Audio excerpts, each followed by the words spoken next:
सर हम बहरी जाई। चुपचाप बैठो नहीं तो मार के गल फरवा फाड़ देंगे। अभी नु बहरी गोड़ ले रहते हैं। चले जाए देबो कि ना हमर मोलिया गल भी बहरी। आए तू अपना मुँह पर कौन चीज लगावेलू?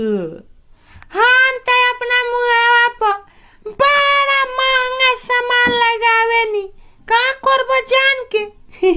कुछ ना पापा कहत रहे उनके घर में तनी नीमन पुट्टी मरवाई है।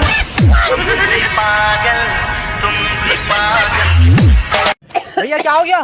क्या हुआ? हुआ क्या भैया? लगता है भैया प्रेग्नेंट है।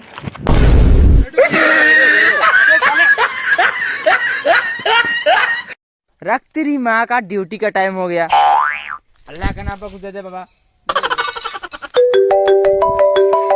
हाँ जानू 199। अरे 500 का करवा दूं रिचार्ज, साथ में वीडियो कॉल बात करेंगे रात भर।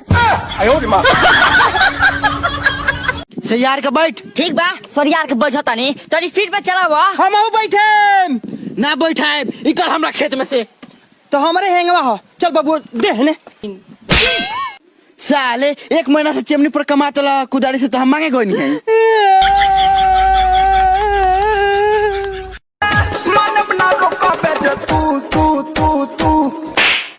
नाचे के बता नाच दे पकाए तू को तेरे।